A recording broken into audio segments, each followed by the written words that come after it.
Hello guys, this is your boy Vipers here today. I'm going to do an episode of the Game Takes, episode 42. Yeah, that sounds about right. 41 or 42. Today's episode will be fitness in.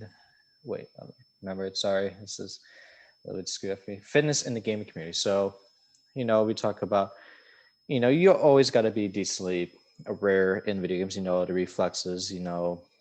With your eyes. Being able to aim fast, shoot.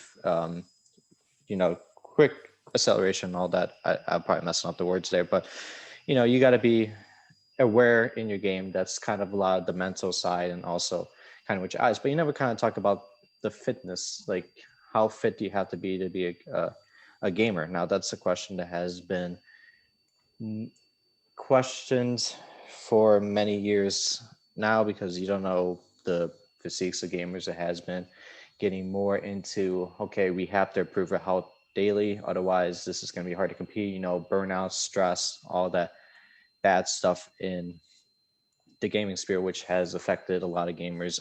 Notably, one name that you, Zuma, who's a Call of Duty player who recently retired because he had a cyst on his wrist. That's a cool rhyme right there. But it's basically a tumor on his wrist. He had to get it fixed. Many sides, cholesterol, stomach problems, heart problems, all internal organ problems in regards to gaming in the competitive scene, especially with unhealthy diets and all that. So we're going to kind of talk about how has fitness kind of changed with gamers. Also, since we're not going to it's kind of a really broad topic. I kind of want to talk to someone who knows a lot about fitness and kind of how does someone who games maintain their fitness, someone who plays a lot of video games, who works in the gaming field, etc., kind of get fit, because that's the show. And also this is supposed to motivate a lot of gamers to try to, make sure you take care of your physical health along with your mental health along the way. So we're going to let our guest introduce himself here. Hey, how's it going? So thanks for having me. My name's Dr. Jordan Sy. I'm a physical therapist, board certified orthopedic clinical specialist, and I've been working in esports for about 3 years now.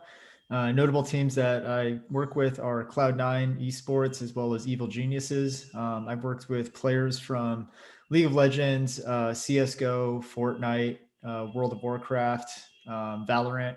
So I see pretty much a wide range of a lot of competitive gamers. Haven't been able to work with any mobile or console gamers yet, but that's hopefully coming.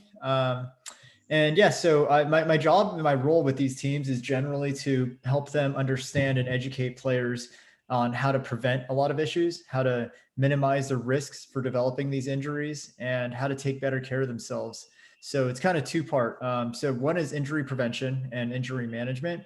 That's probably the most important part of my role being a physical therapist. But then the second part is also how can we improve their physical function so that it actually translates in improved performance. So there's a few things that we have to kind of differentiate there, is that nothing I do will directly translate to being better at a game. I kind of look at it as my role is not to coach them to be better at whatever game they're playing. My role is to coach them to be better at living as a human being and how to maximize the potential that their body has. If you're healthy and your body's functioning really well, it puts you in a better position to improve in your game when you practice with your coaches and all that stuff. That makes sense. Just health is really important for the gamers, especially kind of when you're sitting there for extended periods of time, mostly 10 to 12 hours, or I don't know how long League of Legends scrims kind of last, but a long time. So we're going to kind of get more into your career field when we get to the kind of topic questions. So for opening topic, I noticed that you are a Twitch streamer with called Respawn Therapy. That's your Twitch name. Yeah. What do you, and I kind of read a little bit of the Twitter thing and said, what do you kind of do with the Twitch streams, especially kind of with the Respawn Therapy, so with the streams and all that? So Respawn Therapy is actually a company that I've created to provide physical therapy services for pro gamers and gamers of all levels. We work primarily with pro professional esports, but we're trying to branch into working with streamers and everyday gamers, providing them with kind of the same services that we provide the pros. So I started streaming about 2 months ago, or no, 1.5 months ago. just as a way to provide content that I felt gamers might find valuable. So some of it is me playing, and it's mediocre gameplay, but a lot of it is revolving around doing interviews with professional gamers or professional performance specialists in the space. So I'll talk with coaches, I'll talk with trainers, performance psychologists, a lot of pro gamers from a variety of different games. I've kind of networked with enough people in the industry now to hopefully get a lot of them willing to come on and chat. And it's always focused around what is their role in the esports space? How do they help gamers get better? And do they have tips for other gamers out there to either improve in their decision making or improve their practice routine, or how do they maintain their health? I'm always coming at it from the health perspective, but I think it's a way to get people at least more aware of things that they can do to maximize, their hopefully their enjoyment of the game. I think everyone likes to improve. Nobody wants to be stuck at the lowest levels. So I think it's cool to kind of talk to some people who've obviously made it to the very top levels and learn from them a little bit. During your 1.5 months, have you had what was your most famed guest to kind of join you with the interviews and all that? Yeah. I guess the person probably with the biggest following would be, I mean, I've had a few Twitch partners come on, like Legit Korea. He's a top ranked RE player in North America, in League of Legends. I've had, Adam Chan, who's a Cloud9, professional World of Warcraft player. He's got a pretty big following. I've had Darshan, so he's a Cloud9's Academy top laner right now. So he was able to help, and he had some really good insight about mental and how to practice better. I have some really, really big guests coming up soon. The one I'm really excited for is going to be next Sunday, not Valentine's Day, but the week after. I'm going to have Edward Cleland on, who is the mental health and performance specialist at 100 Thieves. Really, really famous guy on Twitter. And if you follow any of his content, he's got a really interesting perspective on how to maximize player and team potential through, taking care of the body holistically without medications. And then also looking at diet and looking at how do you mentally prepare for improvement, because you can't improve unless your mind is ready to improve. And that's his big thing. Yeah, that's the right thing to say about that for a lot of gamers too.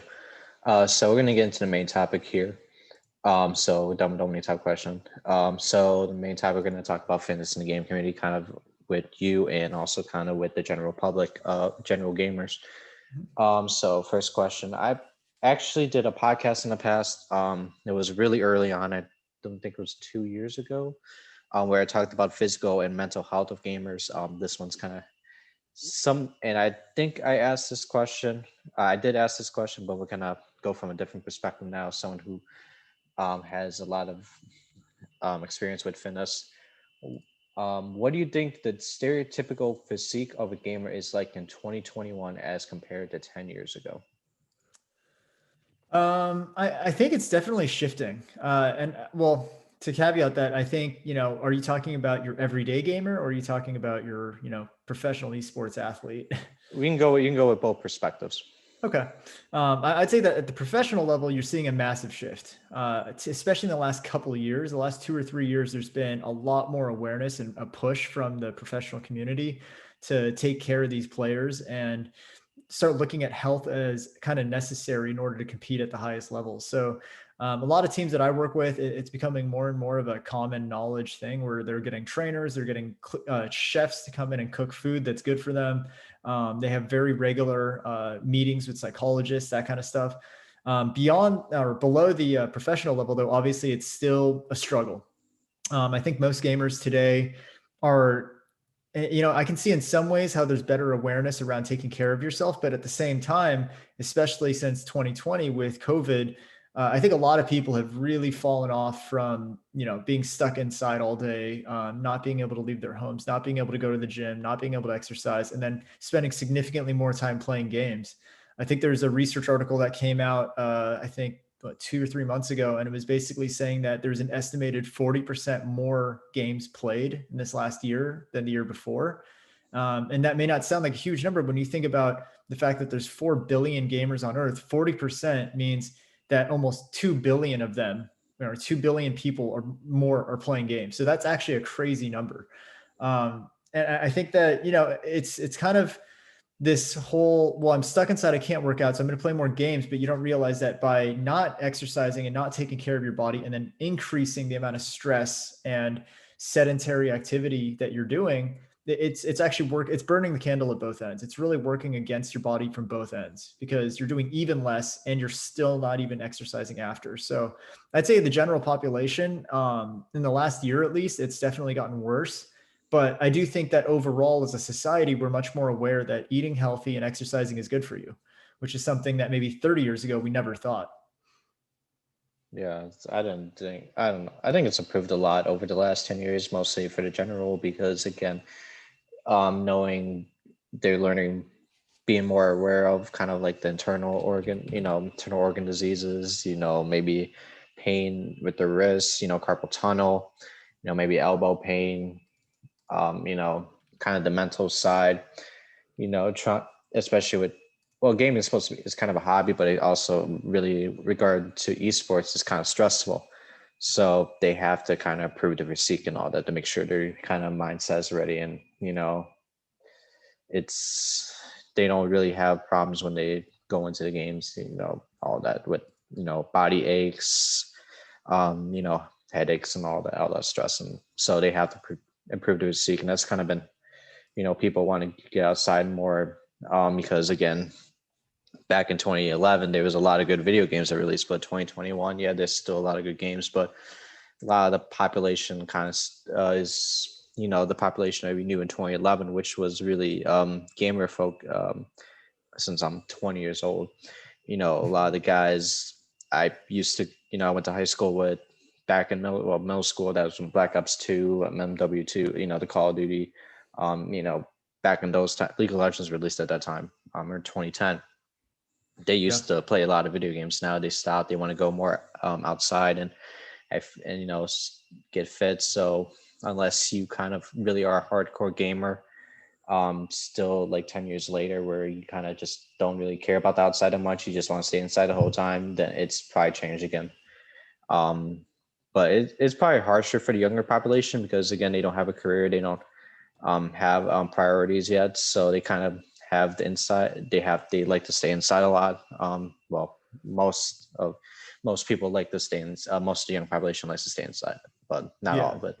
Oh, I think with COVID, doing classes online for a lot of these kids is making that even worse because now, even when they're not playing games, they're basically sitting in front of their computer, trying to go to school, right? Like it's just kind of compounding that. So if you think about, okay, if an average gamer plays, let's say 6 to 8 hours a day at that age, right? High school, let's use as an example, 6 to 8 hours of gaming plus 6 to 8 hours of class. I mean, they're sitting in front of a computer for 12 hours a day to 14 hours a day. I mean, they're essentially putting the same amount of physical stress on their body as any pro gamer, and they're not getting paid for it, and they're not getting any of the support structure that comes with pro gaming, such as mental health counseling, physical therapy in some points, training, food. Like, they don't have any of those resources, but they're still putting their body through some of the physical rigors that a pro gamer would go through.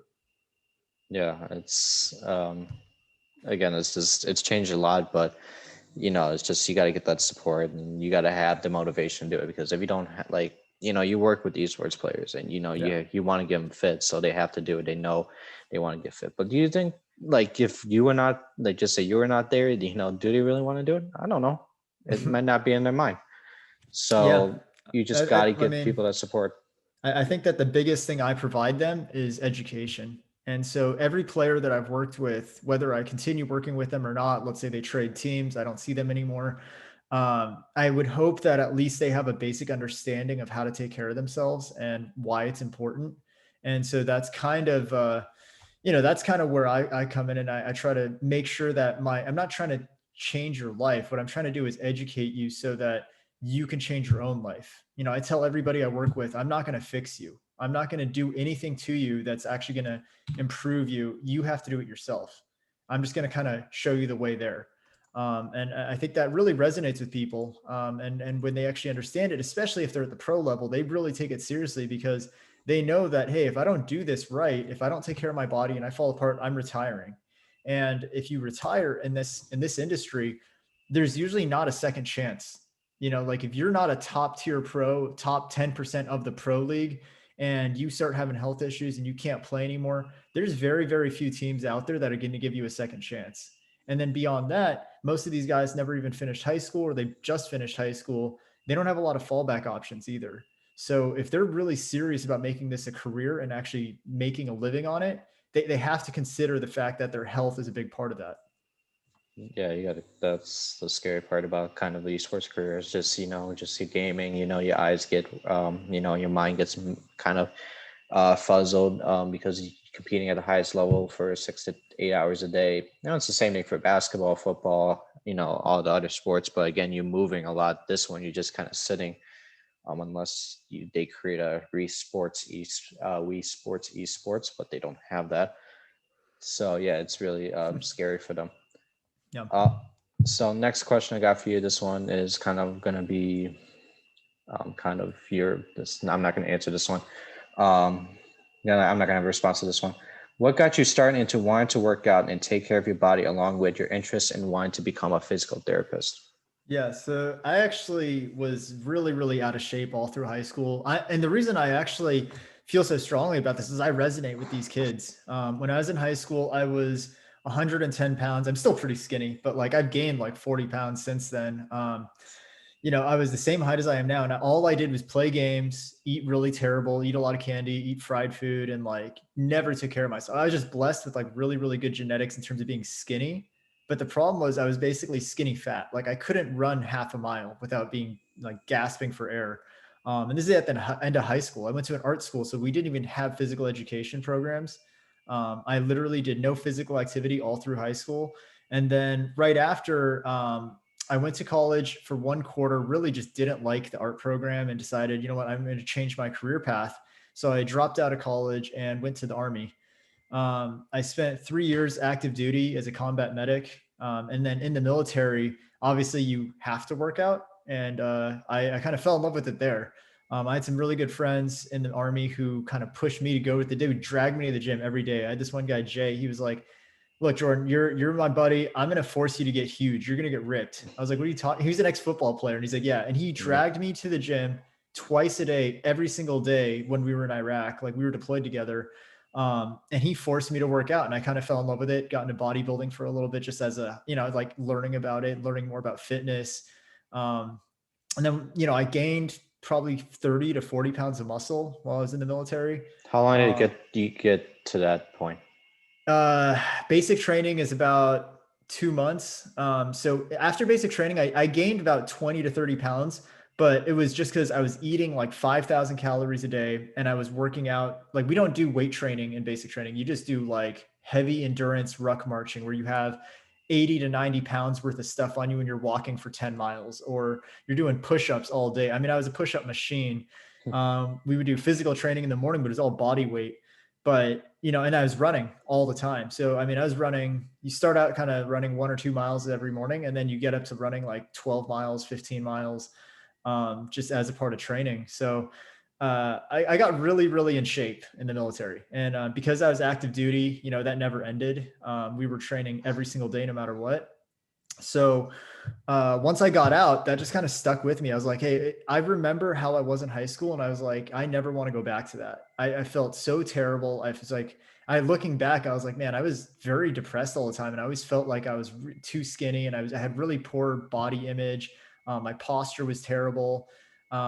And so when I got out, I was like, fitness just became part of my life. I never really think about it now. I work out, I think I've worked out consistently I got out in 2008. And so in the last 12 years, the longest I've ever taken from working out was a month. And that was because of school. My last year of PT school was just so stressful that I literally didn't have time to work out for a month or two, just because of time commitments. I mean, I was working or studying basically all day. And so I just didn't have time to exercise, which really sucked. And I actually lost like 20 pounds, which is That's just a terrible. month. Wow. In 2 months, it was Oh, terrible.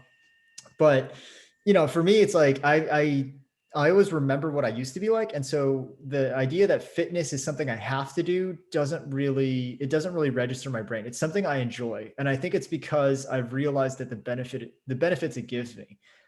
When I don't work out, I have very little energy. I feel bad about myself. I don't have a lot of self-confidence if I haven't worked out in a few days.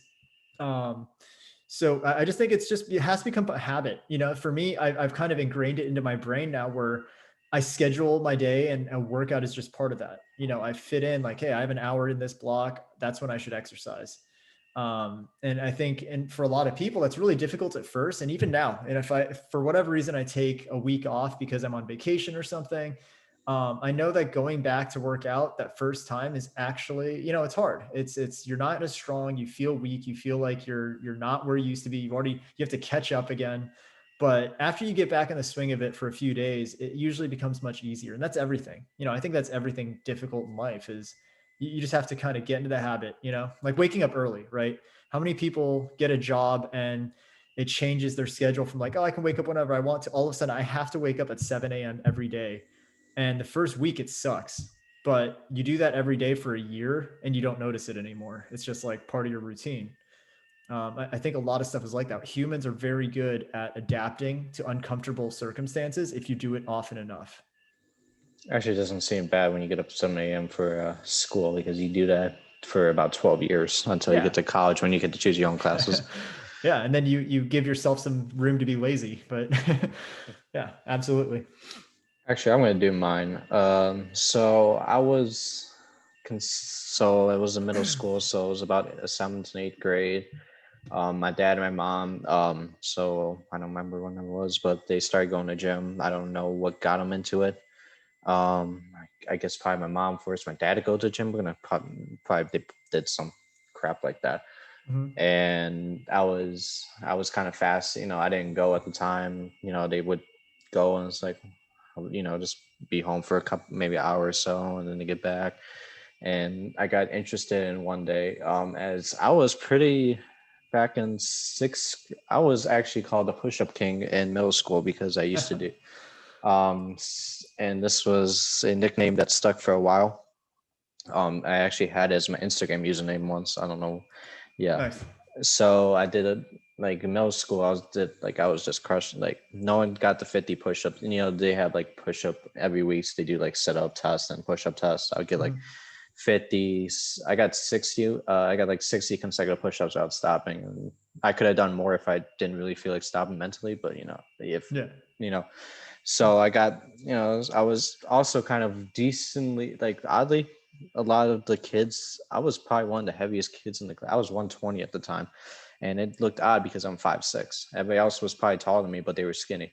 They were like Yeah. 80, 90 pounds. I think, remember, there was like during a wrestling unit, and then they did a scale. And I was like, wow, I was probably the heaviest, like top five. And like I probably free offensive line, like at least one or two guys who were like kind of offensive linemen types kind of seriously ahead.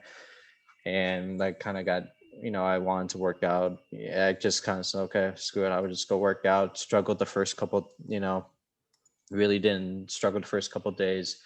And then I kind of got addicted to it. And that's kind of how it stuck. Yeah. Um, Also, how'd you get into the becoming a physical therapist? You didn't answer that yet. Sorry. Yeah, yeah. So like I said, I was a combat medic in the military, and I decided that medicine was kind of a field I felt comfortable with and I really enjoyed. So after I got out, um, I decided that my goal was to become a doctor. I originally wanted to be an orthopedic surgeon, actually, and so going to school.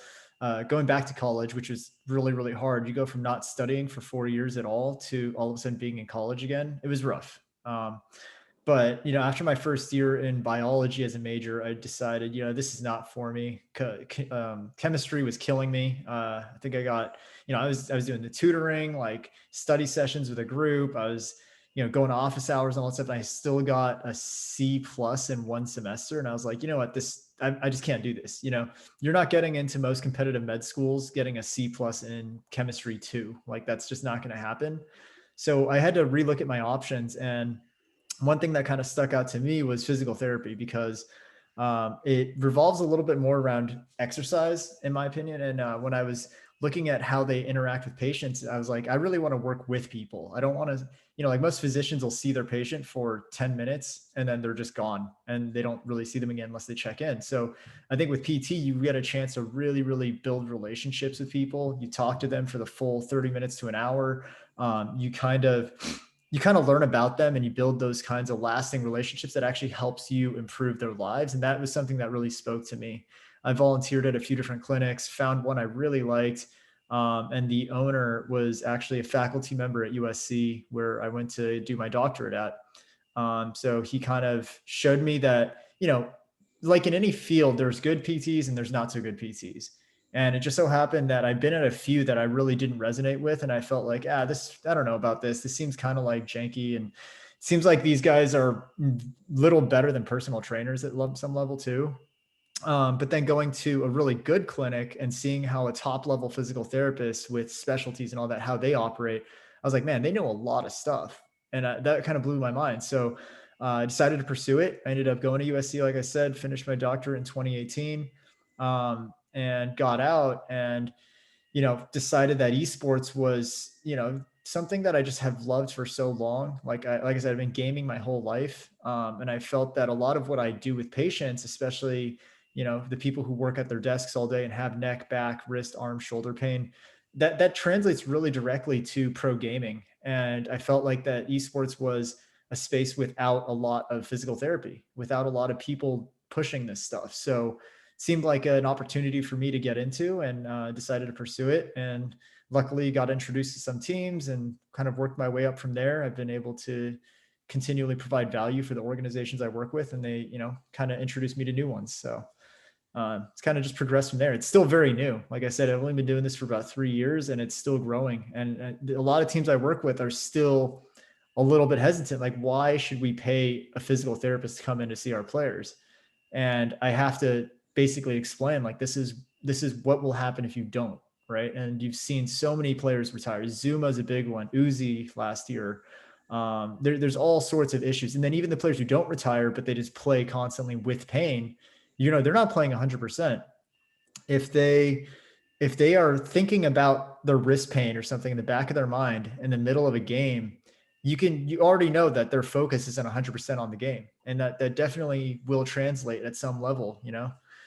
So I think, more and more we're seeing it, especially as teams are investing more money into players. If you're paying a player $6 million to play for your team, you can't have them get benched because their wrist is hurting.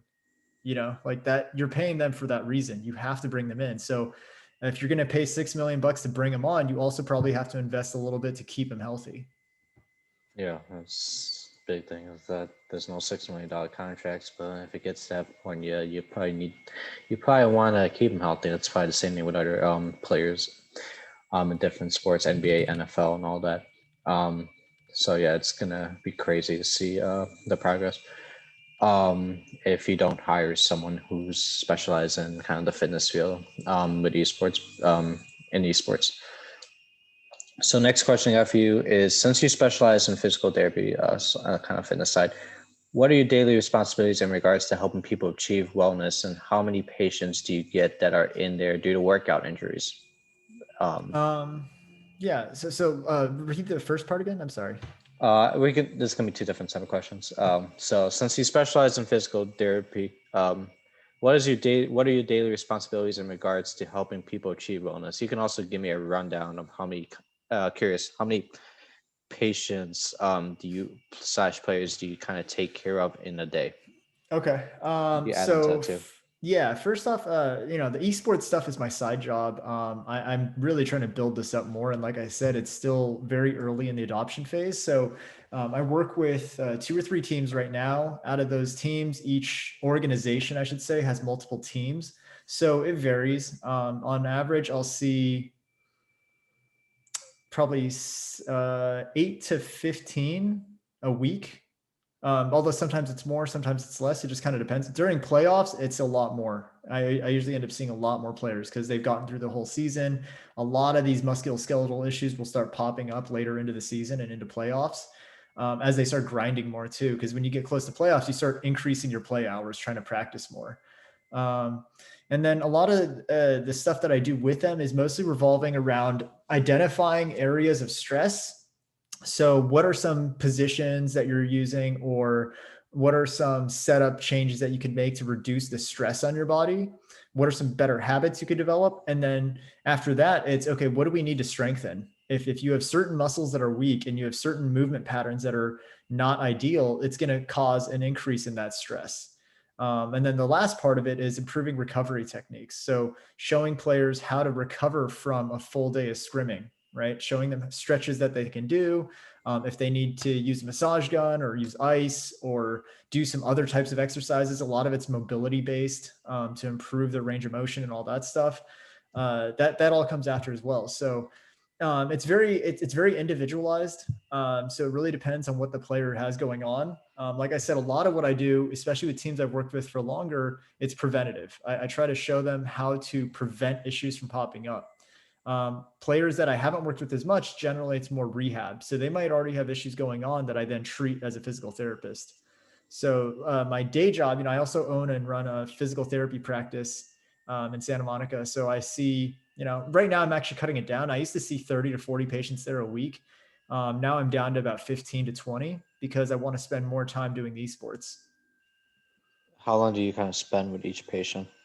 Again, varies. I've had some patients where, let's say, they're like coming like, "Hey, I worked out with the trainer today, and I just have a little bit of wrist pain here." And I'll take a look at it. I'll do a quick assessment. We'll identify what I think the source is, give them a quick plan, and then usually reassess the next week. But that might only take 15 to 20 minutes. And then other players, they might come in like, "Hey, my back is killing me and it's shooting down my leg." Okay, that's going to take a little longer because now we got to figure out, okay, there's more issues that potentially could be at play here. Is it a nerve issue? Is it coming from your back? Is it hamstring strain from when you deadlift? There's a lot more to dissect there. And so sometimes those sessions can go up to an hour, but very rarely do I see anyone for more than an hour. It's usually 20 minutes to an hour. I'm just curious. Yeah. Since I'm actually, a fun fact, I'm actually studying going to physical therapy assistant.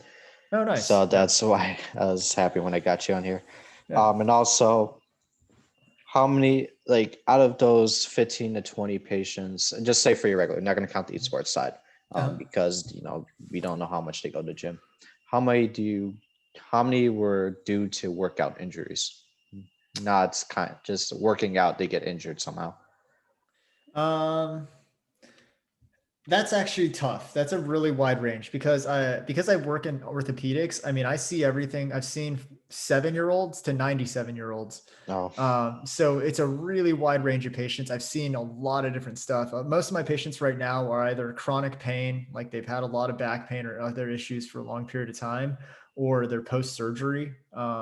And so they might have just gotten a knee replacement or they had a debridement of the meniscus or something like that. And so the types of injuries I see, the types of issues I see, as well as the time frames that I treat them for are all over the place.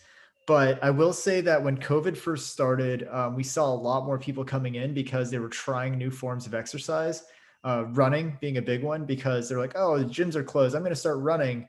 And they start running 3 to 5 miles a day every day. And all of a sudden they have shin splints, they have plantar fasciitis, they have knee pain. So we were seeing a lot of that early on. Now it's a little bit, it's a little bit quieter because I mean, I'm in Los Angeles and the cases here have been skyrocketing. So I think a lot of patients are just kind of more like, let's just stay home and try to be safe. And unfortunately, I think that it is going to cause long-term issues though, because a lot of these people are just not working out really, and just sitting at home, watching TV, playing games, eating. I think it's a weird time of this has never really happened, obviously. Like this is a really weird time period we're in where yeah. it's hard to say about what people are doing and what people need, but for sure a lot of it is just education, like helping them understand here are at least some ways you can take care of yourself. Yeah, I'm just curious because that's like a lot of people will go to physical therapy or see a chiropractor due to kind of working out really odd, like with the deadlifts, back injuries, Mhm.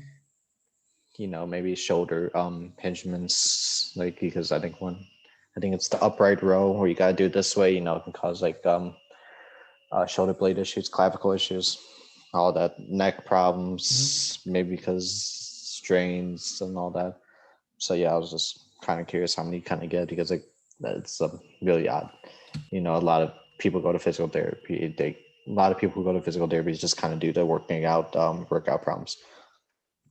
So next question I got for you. This one's going to be kind of Um, on I'm going to skip that one because he kind of answered already.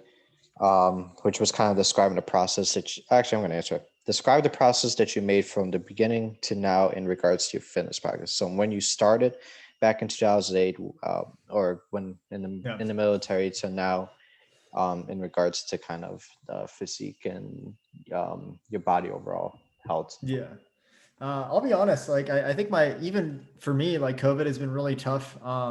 I used to be a big gym rat and I like to go work out in the gym because one, it's like there's all the equipment there. I appreciate that. And I'm also competitive. So I think being around people, even if it's not like they're bigger, stronger, faster, just being around people pushes me to push myself harder. So since I'm just basically working out by myself now, it's been really hard. I think my fitness goals have fallen off a lot. I've also just been a lot more focused on, building my career and building my company over the time period I have. I have a lot more time right now to work on it, but it's kind of taken my focus off of my own personal fitness. I am trying to get back into it a little bit more. So I own some equipment obviously at the clinic. So I'll go work out there. And then me and my fiance just picked up a Peloton. So I've been doing that occasionally to Oh, keep it's my just cardio up. yeah. Yeah, it's You actually like pretty it? nice. Oh, I'm not a huge fan of cardio period or biking, but it does make it a little more enjoyable because it's like you do a class and it's like, okay, you can, and there's still the competitive element of like seeing your score and all that. Um, but yeah, it's just finding ways to work out and do things that work for you is basically, that's the trick. You have to figure out ways to enjoy what you're doing. Otherwise you'll hate every second of it. And then it's hard to do it every day. But in regards to my goals, I'm trying to put on another few, 5 to 10 pounds before our wedding next year. And that's kind of the goal is just put on a little bit more weight, still work on the functional stuff. I know cardiovascular exercise is critical to brain function. So I really try to stress that with any players. I like to be strong. I do a lot of weightlifting, but you just got to find out what your goals are. yeah. I was gonna ask you that. What was your kind of plan? Are you gonna plan on shredding weight or gaining weight? Like gaining muscle. I Yeah. was gonna ask you that, but you answered that already. Yeah. For me, like just since I started in eighth grade, it's just trying to get bigger, trying to get stronger. I think my plan right now is just trying to BMI. Well, the BMI is kind of really a BS system. It's kind of high. It's kind of an overweight, obese section. Though really, it's kind of hard to do because of muscle. But I think just trying to make sure like I can stay lean. I do like to get bigger. I want to get stronger. I want to lift. Do more in squats, do more in the bench press. But I got to realize, okay, I got to worry about kind of making sure I can funk get even lifting heavy. It can be stressful, stressful on the muscles. So maybe try to calm it down a little bit and try to focus on maybe losing weight or losing fat because I kind of want to have a six pack and it's been hard because I'm very hungry, like eating. So just trying to find a way to eat less and try to get, like eat healthy, eat less, and also try to get like at least like a lean six pack or kind of not look like Yeah. a keg half the time. So that's kind of my progress. Back in the day, I was just trying to build muscle. Also, I was really interested in football. It didn't really last long. Again, being 5'6", it's really hard to kind of be a football player unless you want to be a kicker, which again didn't really get the opportunity back in high school when I played for one season, and so just try. I don't know. I was just trying to mix it up, trying to see how I want to be as lean as possible, so I can lower my at Nice. least my BMI or kind of lower my blood pressure levels, all of that that stuff. So next question for you is: when you head to the gym, what is your overall plan and what is your mindset every time you work out? Also, so we'll go for that one first, and then I'll ask something else. Yep. So my mindset is generally like have a goal for the day, right? Like I don't really do a lot of pre-planned working out. And I think that although I stress that for a lot of people, for me, it's kind of I enjoy it more when I'm just kind of free flowing, do whatever I want. But I usually have a goal for the day. I'll go in there like, hey, I'm gonna hit back and buys, right? Like, I'm gonna hit some pulling muscles. So I'll try to freestyle like, okay, well, I need rows. I try to hit major muscle groups that I know I need. Postural muscles are usually the stress, but I think it's also because I've been doing this for a really long time. Even in college, I was a personal trainer, so I'm really used to kind of creating workouts on the fly. I think for the average person, it really helps to have a plan. It helps to write down like, here's the 5 or 6 exercises I want to do in the gym today. This is why. Plan it out like I'm going to hit these major muscle groups that are all tied together.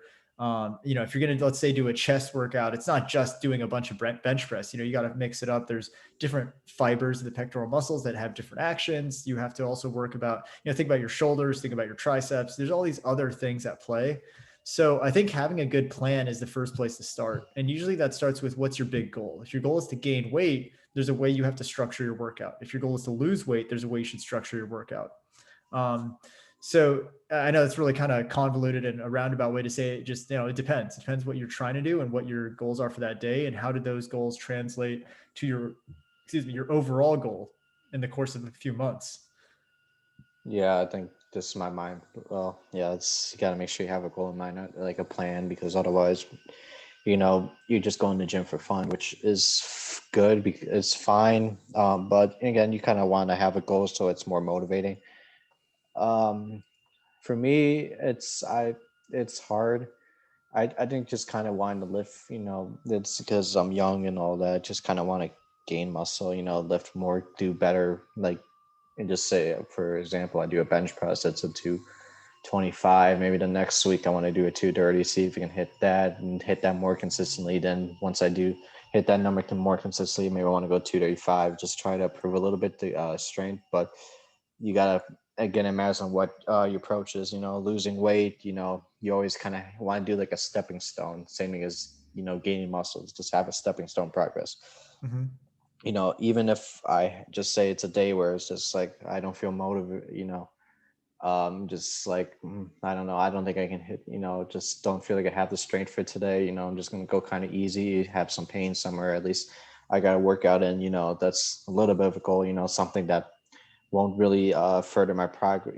Won't further my progress to where I absolutely want to go, but at least I kind of did something overall. Yeah. Uh, Also, kind of describe your weekly workout routine. So, Yeah. So like I said, I try to go to the clinic to do some weightlifting, probably 3 to 4 days a week. That's what I like to do. And then my fiance gets on my case if I don't ride the Peloton. So I'll do that a couple times a week too. But when I go lift, it's usually split up into push pull, or if I know that I only have a certain amount of time, I might do a smaller breakdown. So I might do like just back or just chest or core, and then maybe arms. I usually try to do arms all on the same day. There's a lot of thoughts behind that and like a lot of controversy about how the best way to periodize a workout. But for me, that works because I know I'm only going to be able to lift weights maybe 4 days, 5 days a week. So it's not, when I was going to the gym regularly, it was like, I'd actually go 6 or 7 days a week. And then I would have a much more detailed breakdown. I would actually try to hit every muscle group twice in a week. So it would be like back buys, and then it would be legs, core, and then it would be chest, tries, shoulders, and then I would repeat that twice. So I'd hit everything twice every week. I can't really commit to that now, so I don't do it. Now it's just kind of like I go in there and I'm like, all right, well, I hit back yesterday. I hit a lot of pulling muscles yesterday. Today I'm going to do a lot of pushing muscles. And because I usually have less time right now, I'm doing a lot more stuff in compound exercises. So I don't do a lot of just like, oh, just bicep curls, or yeah. I'm just going to do just the tricep extension. I do a lot of compounds. So it'll be like, a clean or something. I'll do like a bicep curl to an overhead press to like a deadlift. I try to do a lot more, I guess you call it functional, but I kind of hate the way that people use that word. Um, Basically just trying to maximize my efficiency by hitting, multiple muscle groups at once, and then just doing that over and over with different exercises. So everything I do, I try to integrate more stuff. So yeah, it just kind of, like I said, it really depends what your current lifestyle, how that affects your training, and then what your goals are. So I will kind of like to do like what you do with like the push pulse, just like kind of style workout, but I don't know. It's it just the time. Well, I don't know. I don't know. It's just something I really don't. I think just kind of helps to kind of focus on one body part. I know it's helps a little bit more because you do it 2 times a week and more production. But again, maybe recovery won't be the same. Just say your chest, like you do a chest press, it hurts. Yeah. You probably want to avoid that for a couple of days. So you kind of want to, but again, you do it with the push pull system. It's kind of hard. So it's just so it goes chest. So for me, it's chest, back, shoulders, arms, and legs, and then it repeats. Yeah. So just like it's usually 4 to 5 exercises. I do a lot of sets. It's kind of how people do like I don't know. I just don't I've been going to gym for a while. Many years. I don't really like doing half the exercises either. Especially the back ones. It's kind of really hard because as much as I kind of want to do like some of the row exercises, it's kind of really hard for my the wrist to kind of have some issues.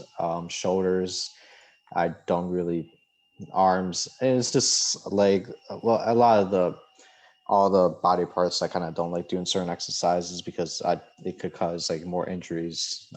More injury. I don't like um, upright rows is a good example of one. Or they don't have a machine available. I kind of like to do more sets as much as I kind of want to add more exercises so it can give me more diversity with the muscles, give me more opportunities just in case someone is using a machine. And, you know, it, it's just trying to find a way to have a more diverse workout, but I kind of like doing it one body part at a time. Yeah. That's Since, a more classic like bodybuilding style, much more isolated. yeah, it's a lot easier Yeah. for me. Yeah, I used to do it like that too, but it was like I said when I was doing 6 days a week because that split allowed me to hit a lot more stuff. But now it's like because my workouts now I try to keep to basically 45 minutes. It's really Same. hard. Yeah, it's really hard to get a really good workout for multiple body parts with let's say we do 5 sets of 10. Basically at the end of that 5 sets of 10, if I just do curls or whatever, that's like 15 of my minutes, like 20 minutes. So for me, it's all about efficiency. I try to do, 4 or 5 exercises and then just all, hit multiple muscle groups at once. But yeah, like everyone's got their own specific way to train and goals. And I think the way that you're doing it's probably more efficient for building muscle. Yeah. It's definitely going to be a little more stress for each muscle. So that usually leads to better growth. Well, imagine how much break time you have. So, like, maybe it's for me, it's average. Maybe on chest. Usually, imagine what exercise you do. So, Yeah. Sam, I forgot. Like this, like we trying to get the incline muscles going. It's about 30-second rest, chest press. I like our flat bench press is usually maybe a minute break because it's a Mhm. lot more heavier. Yeah. Like just say like maybe a tricep push down. It's probably just 10 to 15, 10 to 20 seconds. So it's just by the time you kind of adjust your weight, you kind of back on it again because it's not really that sore. It matters on what the exercise is, and Yeah. that's where your timing is, and that's more exercise. You get more exercises done in a certain period of time. Like maybe arms, I can get 4 to 5. At chest, it's usually 4 by the time my music playlist finishes because the marathon the breaks.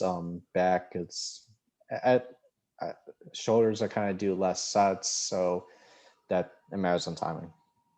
Mhm. Kind of really spacing it out. So next question for you is: Mhm. have you ever had any interest into wanting to become a triathlon athlete, bodybuilder, or CrossFit competitor since you started working out?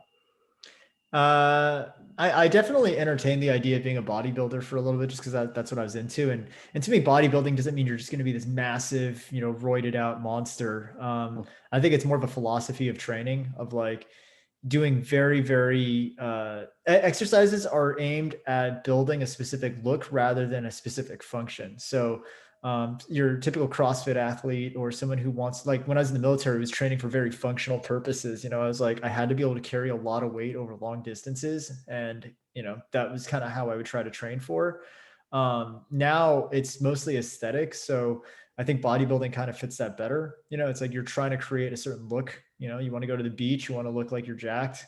You want that V taper. There's a lot of thought Yeah, process behind what muscles you want to emphasize in order to get that look. So I always knew that genetically I'm not built to be like an actual bodybuilder, compete or anything. That was never my goal. I was actually just like, hey, I just want to look good with my shirt off, and that was kind of the basis That's of it. every guy, yeah. Yeah. Yeah. And I think, you got to be realistic. Like, just because, you get it, let's say you get into fitness, you get into bodybuilding or whatever for the sake of training. Like, if you're not really trying to compete, you don't have to go to the level of what you see on Instagram and on social media about these guys who, like, oh, I'm going to go keto and intermittently fast and change my entire life around. Like, you don't have to do that. I mean, sure, if you want to, and that's your goal, fine. But you're competing with yourself in the end. All fitness is competing with yourself from the day before. So unless you're actually trying to get into a competition and like get compared to a bunch of other people, your goal should always just be like, what is my personal goal? How do I get there? And then, am I better today than I was yesterday? Like that's how I feel about it. And I think that takes a lot of the stress off of, like, and the guilt out of, like, oh, I had a cheat day yesterday. Like, who cares? Like, go in the gym, train today, eat healthy today. You're not getting paid, right, to be this person, unless you are, right? If that's your job, that's your job. But for most people, it's like, don't beat yourself up because you had, some ice cream with your friends the other day. Like, it doesn't really change anything That about your sense of life. guilt. Yeah, you don't need to kill yourself with guilt, because that actually makes it harder for you later on when, one, okay, so there's two parts of this. One, it makes it harder for you to actually enjoy time with other people, like to do things with other people. And then two, it actually raises your cortisol levels when you stress. So if you start stressing, you raise your cortisol levels, you're actually breaking muscle down even more, and you're inhibiting your ability to develop muscle. So it's just, you're actually working against yourself. It's better to be like, hey, I had a cheat day yesterday on accident. It's fine. I'm not a bad person because of it. I know I need to train hard. She uses like a positive motivation. Like, hey, I cheated yesterday. Like, that's okay. I'm just going to hit it hard today and get it back. Versus, like, oh, I'm trash and I'm so terrible and I have to go to the gym now because I'm, like, fat now. And it doesn't ever go well to negatively reinforce yourself, I feel like. As we got the dog in the background. Yeah, my dog, Actually, I think he yeah, hears that from outside. yeah. I think actually some bigorexia. I think I watched a video on this from I think Mm-hmm. BBC where they Mm-hmm. just get addicted to trying to get big. Yeah, yeah, yeah. I definitely had that. Body dysmorphia is very, very common in men, actually, and Yeah, it's not talked about enough, really. I mean, we hear all about body dysmorphia in women, and it's definitely a problem. It's definitely reinforced by the media and all these, all this other stuff. And I feel bad, but we don't ever talk about how the majority of men are constantly looking at themselves thinking, like, I look like crap because I'm either too skinny or I'm not big enough or I'm not like this monster. And you see it on the movies all the time. Like, if you want to be this big, huge action hero like that, like The Rock, nobody, 99.9% of people on earth cannot look like that. They just genetically cannot. And or you're not taking enough steroids and you're not training hard enough, you're not eating like he is built like that because he's devoted his life to look like that. And so I think it's really unfair for people to, like, use that as some sort of basis for, like, what normal or healthy should look like, right? You're also not going to look like any other fitness model on Instagram usually. It's just tough. It's a lot of genetics, and they're famous for a reason. So I think that comparison is really, really, that's a tricky subject. You gotta look at it as maybe motivation, but it's always just about yourself. Compare to yourself. Like, if you look on and it's always a long enough timeline. Nobody ever got ripped in a month. Like, that's just a fad thing. It never works, and then you won't ever maintain that. You should look, from this year to last year. Did I improve a little bit? If you did, great, keep it up. In college, I was in a fraternity, and a lot of guys would be like, oh, how do I get like a six pack and stuff? Like, cause I was pretty ripped in college, and I was like, look, you want me to be honest, I can give you some core exercises, but in truth, I worked out 6 days a week to 7 days a week for the last 10 years. Like, that's what I'm going to tell you, like, it's not some magic workout. I literally just was consistently working out every day for 10 years. Like, that's also nutrition is a big thing with the six pack. It's kind of the hard absolutely, part for me. they always say it's built in the kitchen, right? Yeah, man, that's. Mm-hmm. I'm not gonna answer. Well, next question. Since you kind of be mentioning about food and food costs money. Speaking of money, how much do you usually spend on your health yearly? Now, this is gonna exclude gym memberships. Yearly. So, I mean, I do take some supplements. I take, a protein weight gainer and pre-workout, mostly just because I like it. I'm not like a proponent for pre-workouts. I think a lot of people abuse it and like, it doesn't really do that much for them, but I just like it. I think it's kind of fun. It's like my one little vice when I work out. So I probably spend like 200 a year just for those two things because I try to buy in bulk too. So I'll buy like 2 or 3 tubs of pre-workout and I'll buy like two giant like 10 gallon or 10 pound things of protein. But then you also have to factor in all the other small stuff. Like if you're eating healthy, like does that count towards it? Because eating healthy is actually more expensive. Yeah, Everyone knows that eating good food is going to cost you more than going to like McDonald's and buying a $5 thing like you know just fries and a burger or something. But I think if you're really serious about it, like you can do it on the low. Like you could definitely structure. I mean, if you're really really good about cooking, you could definitely just buy a whole bunch of chicken breast, tilapia, do the whole bodybuilder thing, broccoli, like all that stuff is fairly cheap. And you could probably, I mean, I remember in college, I was really kind of strict about it. I was spending maybe $30 a week on food.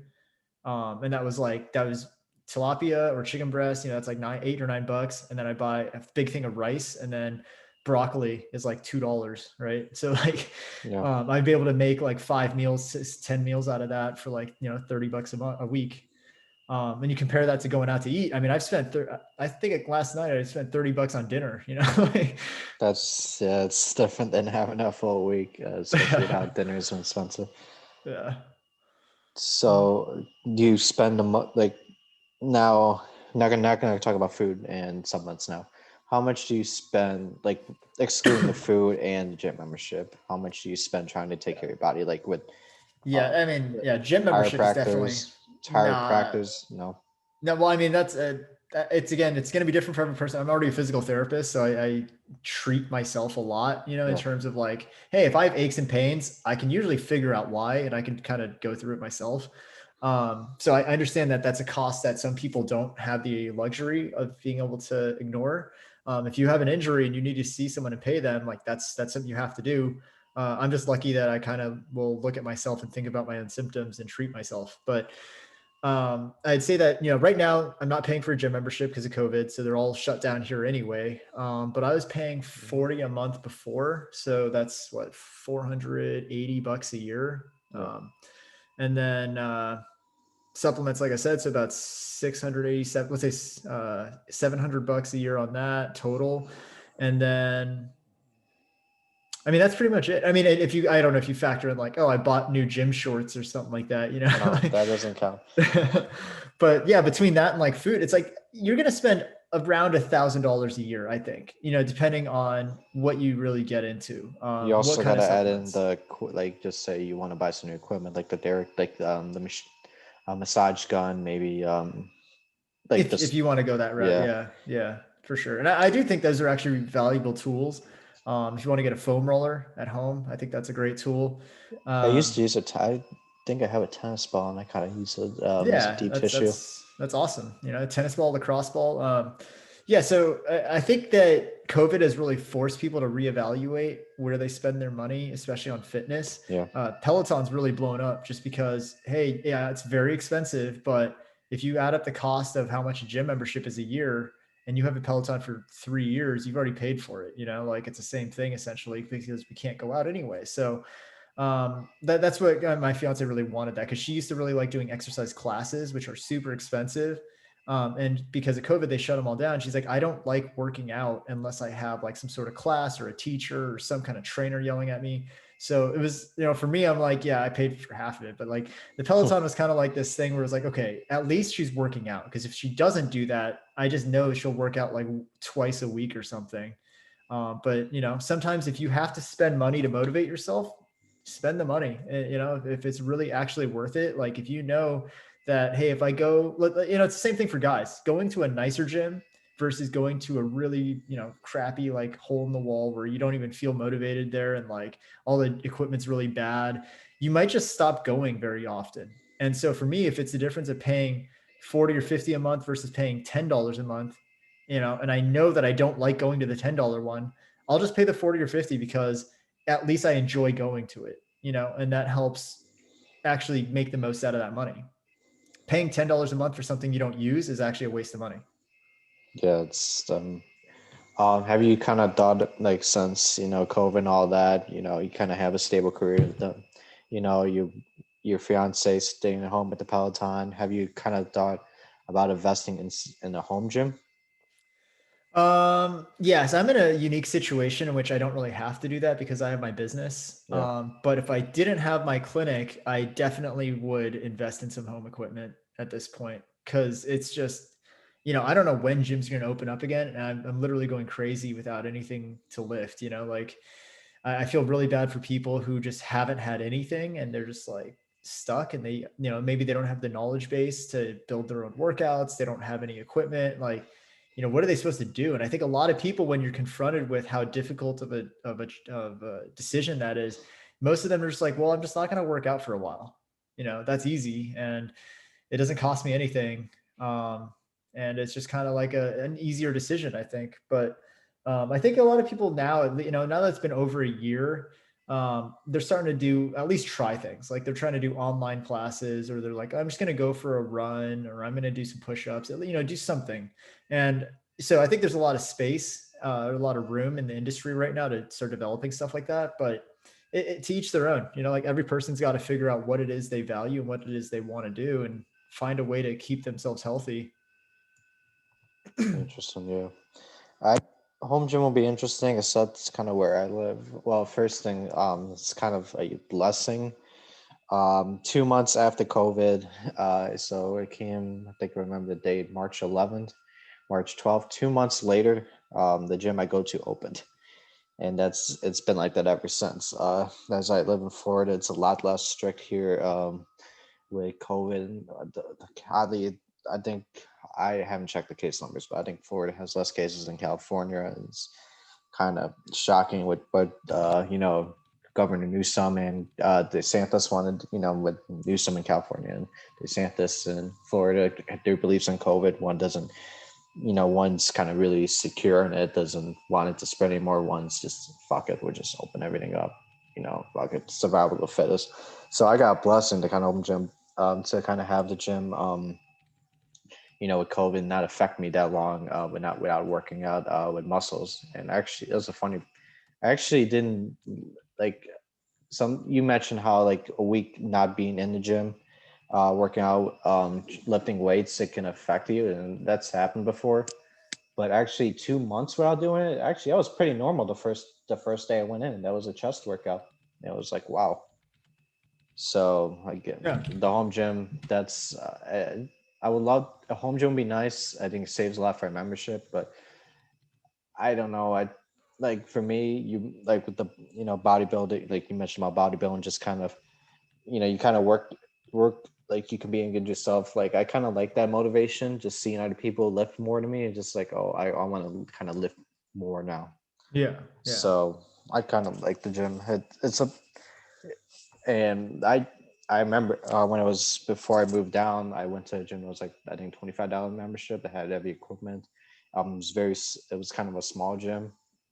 It's not really a like a LA Fitness size or like Lifetime Fitness gym where it's kind of really huge, 2 floors. The gym I go to now has that. It's kind of like a city gym. Well, kind of like a city based gym, but it's kind of big in size. Mhm. So it's like one floor, maybe like fit. You got these like one bench press, one incline press, one decline press. They had one squat bar until they kind of made a little bit of extension. So like they just had kind of one of everything, and it was $25. That was pretty fine, but like no one like I was like 3 to 4 minutes away from the gym because I lived close to it, and the high school was actually 3 to 4 minutes away from the gym. So people would not actually go there even if for like the cheaper membership, 25. Like I don't know how much a lifetime fitness membership or LA fitness membership was in Michigan. Probably average, well, you'd probably say 40 or 50.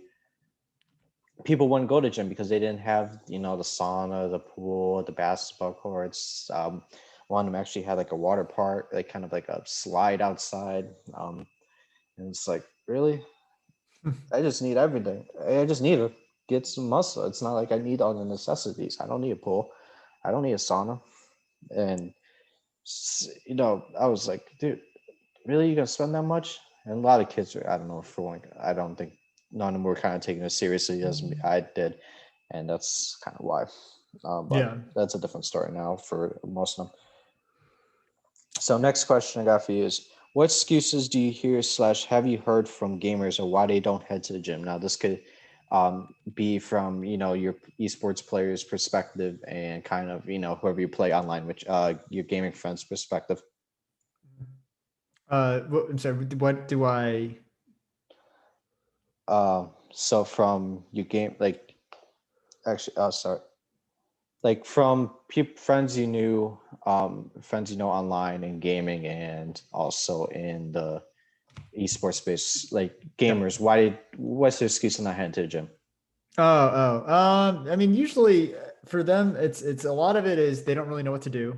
Um, right now, obviously, there are no gyms, but no, I think that at the professional level, like I said, it's very different mentality. I think a lot of them do try to value their own health, and they do try to work out when they know what to do. A lot of team facilities have workout equipment in there, but for the most part, it's either just they don't want to do like a full plan, like maybe they just don't feel comfortable designing their own. Um, and then also, just like sometimes they'd rather be grinding in their game. So if they have a tournament or something coming up, or if there's like a major game that week, they might just leave fitness off for a few days.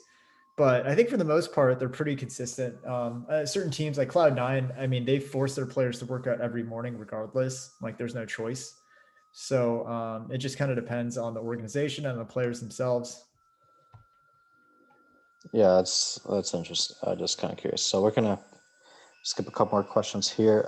So we're gonna do two more questions, two to three more questions, two questions. So I'm gonna, since we're kind of a little bit time crunched, and again, you kind of work in the career, so thank you for typing it out. So let me see. So we'll go with two more. So at times, have you felt unmotivated to head to the gym due to stresses in your life, and how do you stay motivated into workout when in those stress moments? Absolutely. I mean, there's a lot of times, even in the gym, where my attention's not all there. I'm answering emails in the middle of sets, messaging people. Like the problem with me is that I'm also a small business owner for two small businesses. So when you're a small business owner, a lot of times everything just feels like it's immediate. So if I get an email and I just started benching, after I finish my set, I'm like, shoot, I have to respond to this, and I might spend 10 minutes sitting like just typing out a response or something because like sometimes it feels like I just have to do stuff. It's really hard for me to focus sometimes when I'm working out if there's other stuff going on. But if it's just a matter of like, me getting to the gym, me just working out, like I said, I take pre-workout because for me, one, it gives you a lot of energy, makes you want to go work out, but two, it's kind of a ritual. So after I drink my pre-workout, I know like, hey, I'm doing this in preparation to go work out. I have no choice now, right? I'm not going to drink it and then, oh, should I go do something else and then go and like sit on my computer. Usually it's like, I'm committing to working out at that point, and it's easier for me to commit to that than to actually go to the gym. So sometimes doing something like, hey, I'm going to put my running shoes on. And at that point, you have to go run. You got to create ways to self motivate sometimes. I think it's really, really hard to just constantly be that person that like, oh, just I'm going to force myself to do all these things I don't really want to do. But the more you practice it, the more you figure out what works for you. For me, it just happens to be like, hey, I'm just gonna make the pre-workout, get all the stuff ready. By the time I drink the pre-workout, my mental is already in the place of like, I'm going to go exercise now.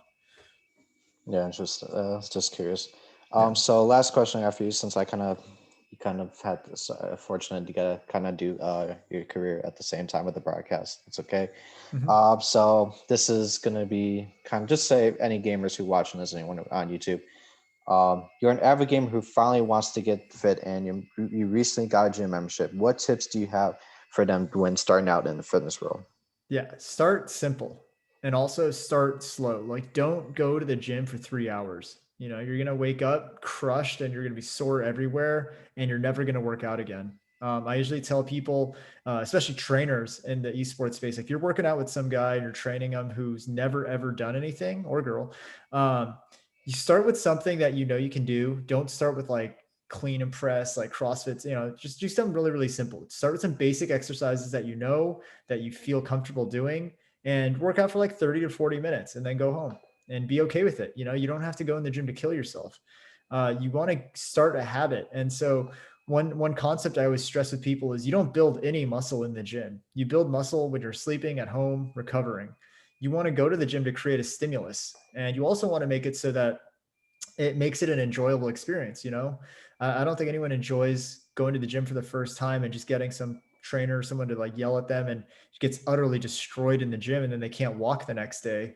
So my advice is always start with simple stuff, start with big compound movements. Focus a lot on the muscles that are historically weak in gamers, which are your pulling muscles, your retractors. All the muscles that help reinforce your posture are going to help you play more, and it's a good foundation to start. And then always cardio. Cardio is going to be good for you no matter what. So if you can integrate 10 to 20 minutes of cardio into each workout, you're going to be in a much better spot going forward.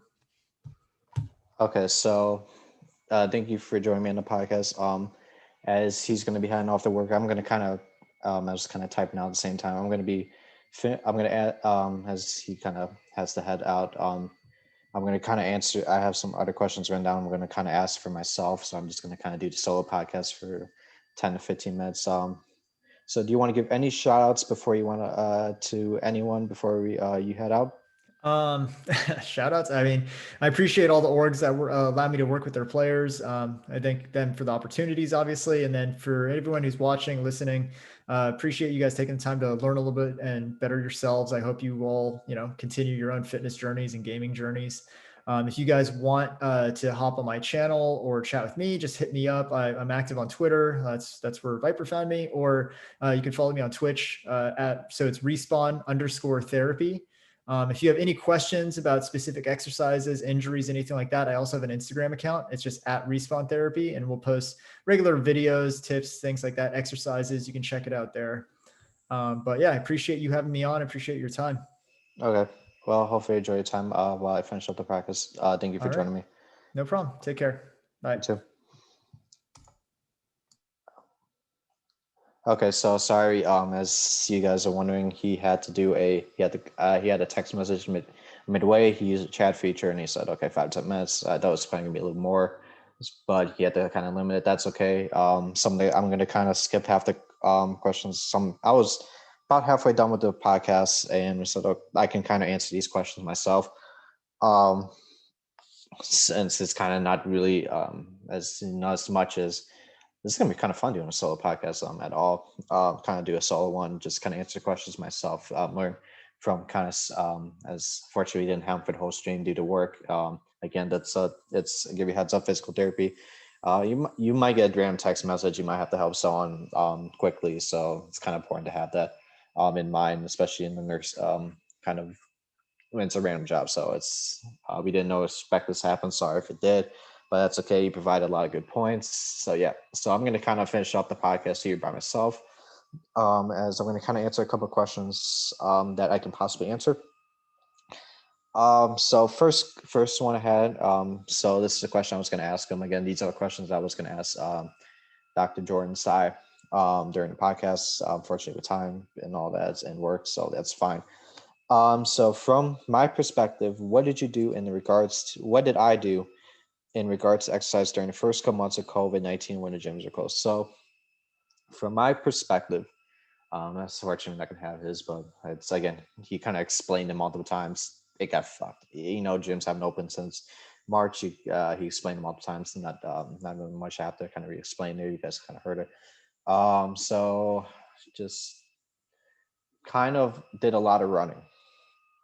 Not really just cardio based. I actually like because that's the only thing I could do. Gym's not. I can't. Lift. We'd not. My dad wanted to invest in some weight training equipment. Fortunately, everything was kind of sold out by the time. There was no dumbbells. I don't really want to use resistant bands. That's kind of what they all had left at the Dick's Sporting Goods. So, and we kind of went to another place. They had everything at another sports place, kind of a little bit cheaper, had everything about sold out. So I just did a lot of running. It's kind of, and I there was about 2 to 3 miles every day, maybe like 3 to 4 times a week, um, and or like maybe sometimes it'll be a longer run, so maybe it'll be like actually 3.5 to 4. So I'll do a longer route, kind of like maybe around neighborhoods and like just have my own custom route. It's kind of really hard to do on sidewalk. That's the I like running. Like I would love to run on roads because it's a lot easier. Because sidewalks, you just have to watch your step every time. Like on roads, yeah, you probably have to do the same thing, but it's really not easy. It's a little bit easier because you don't have cracks all over the place. And it's harder to run at night, especially where I moved to now, where it's just like there's no sidewalk, like there's no lights on the sidewalks. So you have to kind of get creative. It's a lot slower, but if you kind like running every day, it's kind of helped a lot because now I can run pretty good without having to stop every. Well, I do stop just for a little breather, but I run. I don't really have points where I'm like going really slow. I'm just like light walk, like just walking it. It looks like I'm about to puke. It feels like I'm running at a more consistent pace than I was in middle school and high school, just because that 2 months of running. Borrowed running shoes during the time. It was a lot of running. I don't know how much it's helped because I ever since those 2 months back from March 11th to 12th to May 19th, that's when the first day the gym's open. It's been slower, and I did run yesterday night, because but I do try to at least once a week, um, like at least 2 to 3 times like 3 to 4 times a month. Maybe it's just say Christmas Day, gyms are closed. I just go running. I did the same thing on Thanksgiving. Thanksgiving Day, I just ran.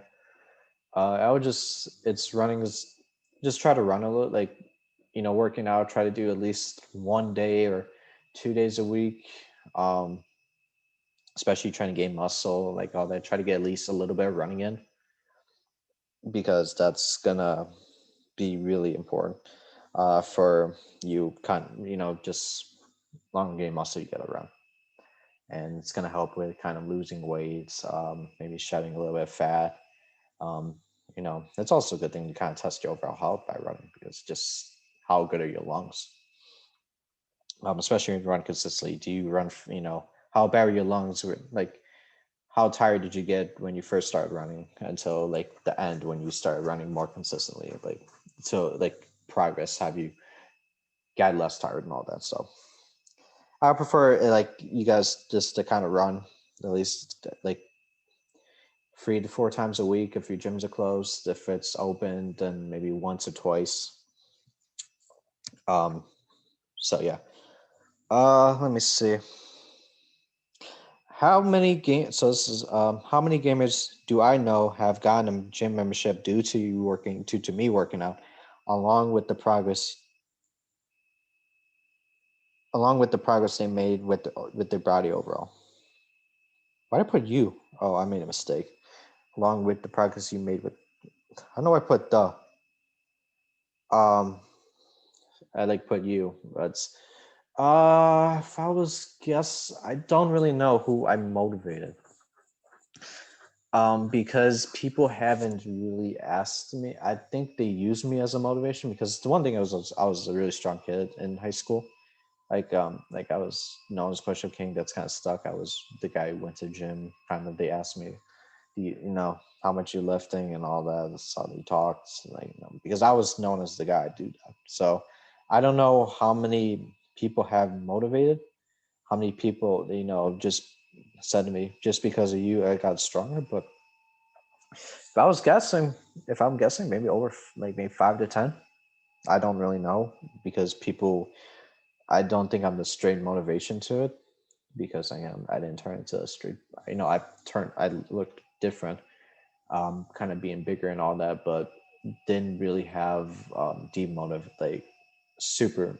I don't know because people have to tell me, are you the reason? You're the reason I'm motivated to go gym. But I've seen a couple people, make dedications. One guy I know who um, I talked to an Xbox goes to the gym like used to eat a lot of junk food. Now he's eating healthy. He won't eat pizza anymore, or like he won't eat pizza. anything with high calories. He would try to stick to light, light fair foods. Maybe I'll have a cheat day here and there. He doesn't drink pop anymore. He just solely drinks water. He doesn't. Interesting. He doesn't drink milk. I think you kind of want to have milk in your diet a little bit. It doesn't have dairy products, which could work based on the diet. Again, it's your preference. That dairy. If you whatever your diet is, you can't have dairy. You can have dairy. It's whatever. But I kind of like have dairy because I'm always, it's my diet's kind of a little bit different because I'm always hungry. But yeah, he goes for he's lifts up constant. He's having whey products pre workout. And my honest opinion about pre workout, as he mentioned, as Dr. Jordan Sai mentioned, uh, he likes it because it's good. Honestly, I haven't had pre workout. I don't think it's just it could help for a lot of people. It can help for most people, but it's really it's a preference. I feel like if you're not, you can tell your energy. Like, will it really help? Yeah, probably. But it's just another caffeine system. I don't want caffeine, like, especially late at night, 8 o'clock. Probably not a good idea to have pre workout. Maybe it helps like in the early morning workout, like just kind of starting your day. You wake up, maybe like morning afternoon workouts, because at least you're gonna be awake the whole day. Like it's will help you throughout the rest of the day. Maybe like a 5 hour energy. But it's just something that hasn't really piqued my mind, and I just because me having a kind of a medical condition really doesn't really help with me. It doesn't help with me having pre workout. So yeah, that's the thing. I don't. And going back now, just kind of the question. I don't know the accurate numbers. I'm probably guessing 5 to 10. That's a probably good average um, number to go with. Uh, let's see. Uh, also with COVID.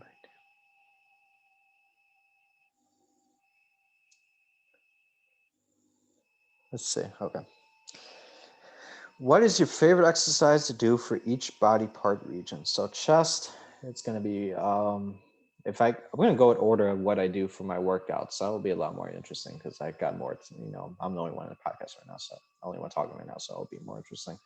We'll go at flat bench, which is the first exercise I do. Incline. Well, actually, no.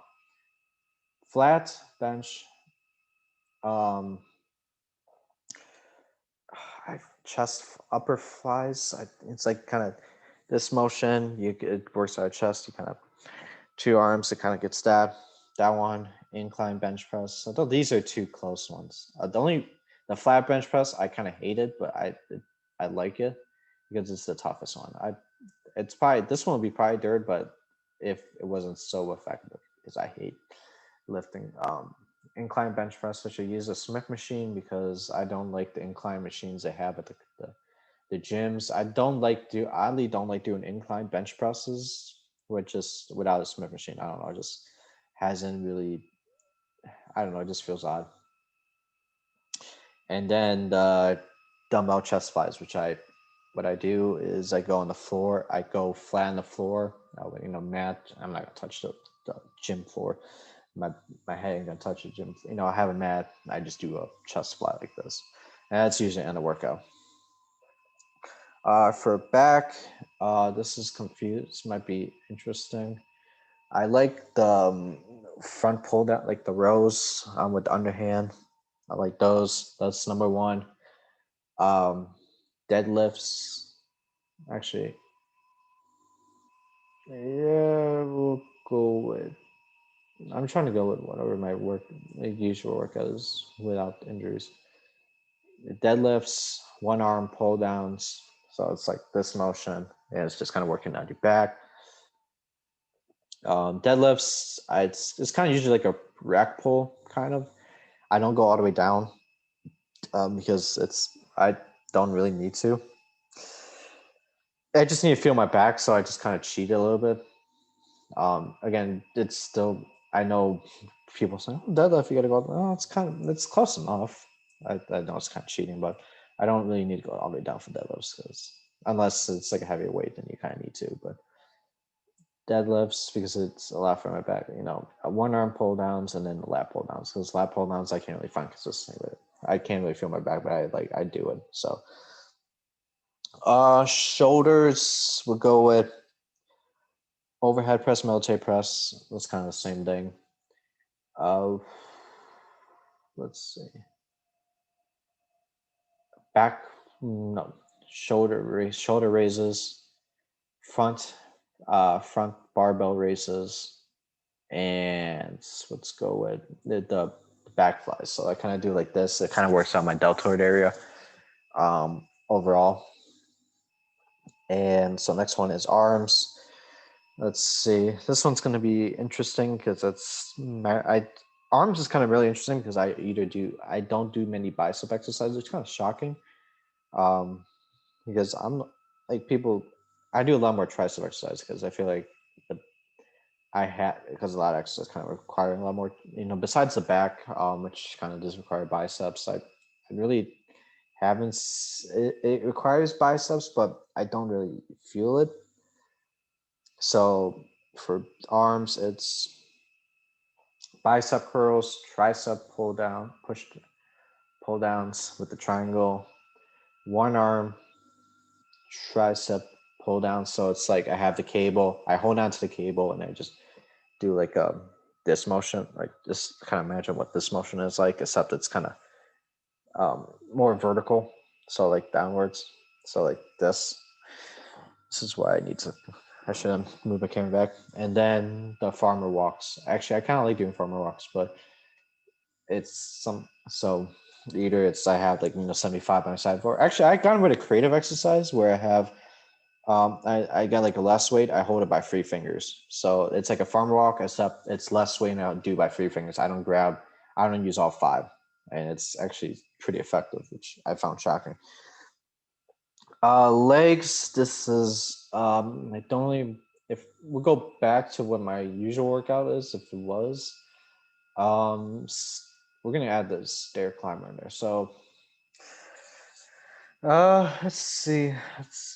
No, it's kind of random. I don't know. It's really out of my leg workouts. I forget what the hell I do in my leg workouts. Oh, well, let's see. Let's see. It's different on where I go with the gyms. Um, Squats, um, quad extension, actually hamstring curls, quad extensions, and whatever butt exercises. So that might be a glute kickback, so it's a machine. Hip thrust. Maybe it's a lunges. I like lunges, but still it's kind of boring. So yeah. And let's see, do we have any more that I can possibly answer? Um, let's see, let's see. Nope, I do not have any.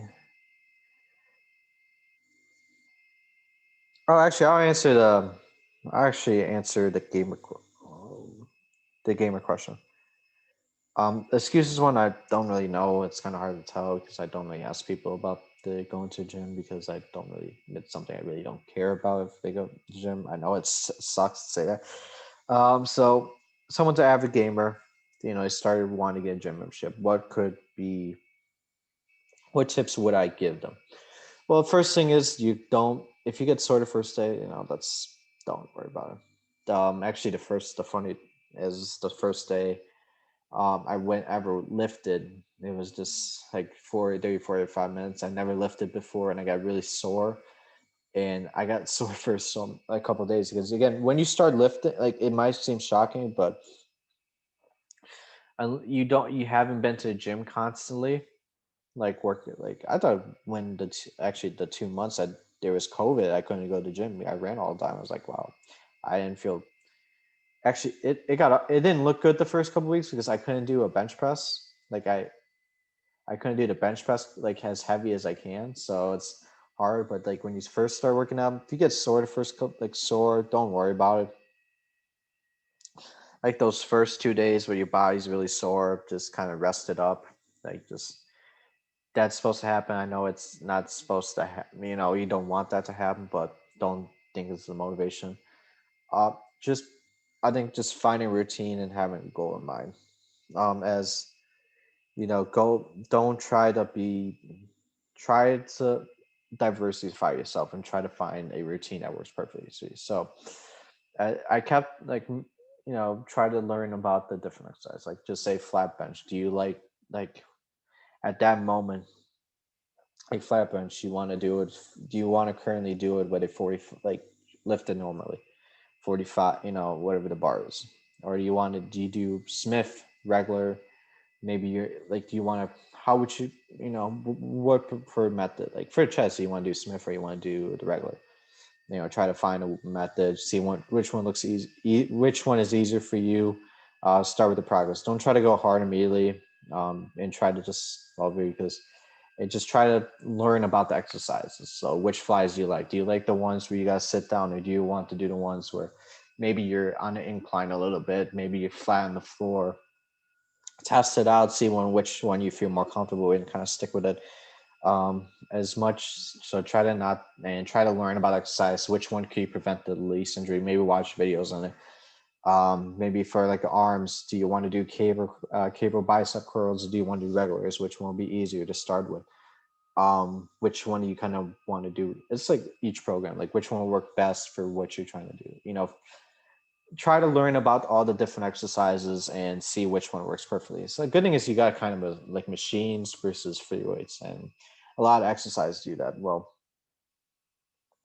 how do you want to do your lat pull downs? Do you want to go wide? Do you want to go short? Which one will work best for you? Maybe like as a starter, maybe it helps to go closer. Because it's hard. It's kind of hard to do a wide. So try to go closer. Once you get effective with it, then you can go wide. Try to test it out. Maybe maybe a wide provides more, and you start going low weight. Just start with low weights. Find, just get the range of motion down. Just try to get the motions. The tutorials. I'm stuttering so much. Sorry, guys. That's what happens when you kind of don't have anything prepped up. Just start simple. So wide, short. Overhead presses. Do you want to do a Smith machine? Maybe it's a lot easier because you don't have the 45 immediately. You just start with 20. I know it might be odd to kind of put it back. Do you want to just say fuck it, but just go hard immediately, see how it feels, then get better at that? Oh, good thing it matters on the person types. Like just say it's a 280-pound person trying to lose weight. It's probably easier to do the 45 than doing a Smith machine. Um, Tricep push down. Well, which tricep based exercise you want to do, like the pull downs? Do you want to do one with the rope where it's more spread out? Do you want to do the one with the triangle? Do you want to do one with the single arm? Which farmer carry do you want to do? You want to do the one I do with the free? You want to do the one with the bar? Maybe it's a lot easier because it's a lot more. You can tell balance easier, or you want to do the one with the dumbbells. Um, back, which deadlift do you want to, deadlift you want to do? You want to do conventional, where it's conventional is like just give you an idea what the wrist looks like. Just say this is the face. Just say this is a dumbbell right here. That's the face. Or do you want to go sumo? Where you switch it around? Well, or you switch? Yes, switch. Yeah. Do you want to do a hex bar, trap bar? That's what they call it. Which test out the different deadlifts. Which one seems like the most effective for your back or the hamstrings and all that. Squats. How do you want it? Well, you want probably want to start with sister squats. You want to do Smith machine squats, or you want to do regular squats. Just say bar squats. It matters on the bodies. I usually, if I was a starter, if I was back 8 years ago, I would just start. They just get the machines down. Once you get a comfortability with it, like machines are basically it's not really good for it's just a demo one. I would not prefer to lift heavy on some of the machines, since it's not really positive, unless it's kind of it's a machine based workout, but like just for like starting, like it's a good startup, but I wouldn't use it fully. Because again, for example, chest press, it's kind of really odd for your back to kind of set up all that. Same thing with kind of the shoulder presses, all the other machines. So just as a starter, just don't try to get ego, and also just don't try to get egotistical. So don't try to look like a badass at the gym, although you're not, because that's what, you think about. Oh, go to the gym, you got to be a badass to go there. You look at all these big guys. I want to be tough. I want to be all that, and all you have is a bag of chips. Bag of Lay's original chips, not the other ones, not the sour cream and onion. You're just original. So just don't get egotistical with yourself. Just keep this. You don't have to make groaning sounds because you're lifting a 45-pound bar. You don't have to try to impress some girls just because you start lifting out. You see some chick. It's like, well, I can do a 45. No, it's not impressive. That's happens a lot. You get excited about lifting something. You feel happy, though it's not really good enough. It's not really subpar. You're doing probably less than what you could possibly think you do based on the body type. But again, it's different if your body's growing and all that. So don't spend a lot of, and also don't spend a lot of money immediately on supplements. It's something do you because it could be a waste of money. So if you are like, don't spend it on pre-workout if you're already a hyper person. You know, if you're playing, don't buy whey if you're not going to plan on gaining weight. Gaining muscle. You can probably buy whey, but again, if you're losing weight, so just don't immediately spend on supplements just because you watch it. Just get used to the motions of the gym. Which each exercise, find a routine, find which exercises work best with routines, try to diversify a little bit, try to learn about the different forms. Just like, as I mentioned, what do you want to, like with the lat pull down example, you want a wide, you want a short, like narrow. Just stick with that. Just find that consist like just get just learn like the first 1 or 2 months, learn about the exercises, learn which one works best, learn the form, start light, learn the form, make sure you got the form right. Then once learn what your goal is at the gym, what you want to do for motivation, how do you want to achieve the motivation, learn what exercises you want to do for each workout. Just say, what exercises do I want to do for, just say, a chest day that can work effectively for me while also works in my comfortability level without having to injure myself. That's how we do it. So that's, again, just in the end, just learn. The first 2 months, just learn how to do learn how to do the exercises right and find the routine. And just develop a routine that could stick on for many years. So yeah. So that's going to be the end of the podcast here. Sorry, as we had our guest leave. Unfortunately, he has some important work to do. As being a doctor of physical therapy, you're going to have a lot of patients. As you mentioned, he has about 15 to 20 patients a day. He's probably got a text message, a couple like emails and all that at work. So that's why he had to leave early. Again, fortunate at that part, but that's okay. He did pretty well. He had a lot of details to explain. Nice to know he's in the military. So yeah, that's gonna be the end of the podcast. And guys for watching. We do not know when the next episode will be. Hopefully, it'll be in the next week or so. We're gonna have them as I'm gonna kind of still research topics. Also, I'm actually gonna probably search for actual sponsor now. So as I'm probably so that's probably one other thing I'm gonna do is just search up for a sponsor who wants to kind of just something I can shout out midway through early on the podcast and all that. So yeah, that's gonna be the end of the podcast. Thank you guys for watching. Hopefully you guys enjoy the rest of the day. And if you guys are on YouTube, please subscribe, subscribe, like the video. And also there's also a playlist of all the other 41 the Gamer Takes episodes on there. Last episode was talking about the Super Bowl. So yeah, Super Bowl 55, which go Bucks, they won. So if you want to watch uh, our prediction show before the event happened that actually happened, and you guys can watch it. So yeah, thank you guys for watching. Bye.